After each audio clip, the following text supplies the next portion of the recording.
कल यानी कि 19 मई को भारत के प्रधानमंत्री नरेंद्र मोदी का जमशेदपुर दौरा है। जमशेदपुर पहुंचकर वो घाटशिला जाएंगे, जहां पर मऊ भंडार में एक जनसभा का आयोजन किया गया है। उस जनसभा में वो अपने कार्यकर्ताओं को संबोधित करेंगे।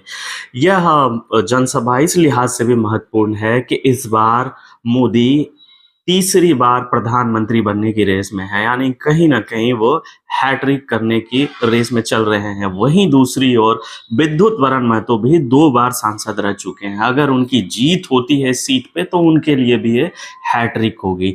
इसलिए कहीं ना कहीं ये चुनाव जो है दोनों के लिए बहुत ज़्यादा महत्वपूर्ण है। केंद्र में अब नरेंद्र मोदी हैट्रिक बनाने के लिए प्रयासरत हैं। वहीं इस लोकसभा सीट की बात करें, जमशेदपुर लोकसभा सीट की, तो विद्युत वरण महतो हैट्रिक बनाने के लिए प्रयास कर रहे हैं, कार्यकर्ताओं के बीच जा रहे हैं।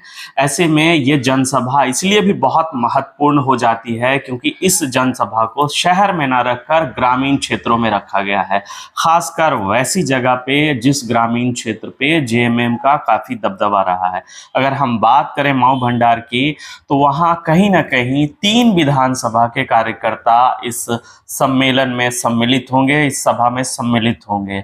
घाटशिला विधानसभा, बारागुड़ा विधानसभा और पुटका विधानसभा से सटा हुआ एक क्षेत्र है, यानी कि ग्रामीण कार्यकर्ताओं और ग्रामीण वोटरों को लुभाने के लिए ये जो जनसभा है उस क्षेत्र में की गई है, ना कि शहर में की गई है।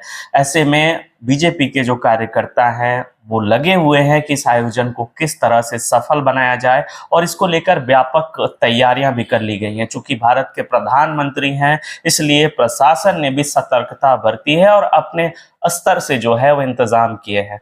वहीं दूसरी ओर बात करें तो 21 मई को जमशेदपुर के रीगल मैदान में इंडिया प्रत्याशी समीर मोहंती के समर्थन में अरविंद केजरीवाल को आना है। अरविंद केजरीवाल दिल्ली के मुख्यमंत्री हैं और अभी हाल ही में वो जमानत पे छूटे हैं, और जब से वो निकल कर आए हैं तब से एनडीए गठबंधन के खिलाफ लगातार हमले बोल रहे हैं, और हर जनसभा में जहां भी वो जा रहे हैं इंडिया गठबंधन के प्रत्याशी को जिताने की मांग कर रहे हैं। ऐसे में ये महत्वपूर्ण हो जाता है कि रीगल मैदान में जो जनसभा होगी उस जनसभा में भीड़ आएगी। कारण ये है कि आप अगर स्ट्रेटेजी को देखें तो जेएमएम की स्ट्रेटेजी है कि वो शहर की ओर ज्यादा काम कर रही है, क्योंकि उसे पता है कि ग्रामीण क्षेत्रों में उसकी स्थिति काफी मजबूत है। सभी विधानसभा में उसके विधायक हैं, जमीनी स्तर पे काम कर रहे हैं। लेकिन शहर की बात करें तो शहर में कोई भी विधायक नहीं, यानी कि पूर्वी विधानसभा और पश्चिम विधानसभा में जेएमएम का विधायक नहीं है।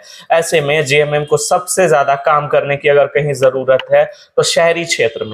इसी के मद्देनजर शहरी क्षेत्र में जेएमएम ने, यानी कि गोपाल मैदान, रीगल मैदान में जनसभा का आयोजन किया है, और इस जनसभा में केजरीवाल को आना है। ठीक इसके उल्टे दूसरी तरफ हम देखें तो बीजेपी जो है शहर को छोड़कर, क्योंकि शहर में बीजेपी की स्थिति हमेशा से मजबूत रहती है, ग्रामीण क्षेत्रों में अपनी पकड़ बनाने का प्रयास कर रही है। ग्रामीण क्षेत्रों में वोटरों को कैसे लुभाया जाए, कैसे अपने पक्ष में किया जाए, इसको लेकर के ही प्रधानमंत्री मोदी की रैली आयोजित की गई। अभी देखना दिलचस्प होगा कि शहरी क्षेत्र और ग्रामीण क्षेत्र में मतदाताओं की पहली पसंद कौन बने हैं, और इसका परिणाम आपको चुनाव परिणाम आने के बाद ही पता चल पाएगा कि ग्रामीण क्षेत्र पर लोगों ने किसे पसंद किया है, और जबकि शहरी मतदाताओं की पहली पसंद कौन बने। बेहतरीन खेतों से आती है लक्ष्मी रसोई का प्रीमियम क्वालिटी हल्दी पाउडर, जो है हल्दी के गुणों से परिपूर्ण और जो रखे आपकी सेहत का ख्याल, हर डिश की रंगत और उसकी स्वाद बढ़ाए। लक्ष्मी रसोई का प्रीमियम क्वालिटी हल्दी पाउडर आज ही घर ले आइए।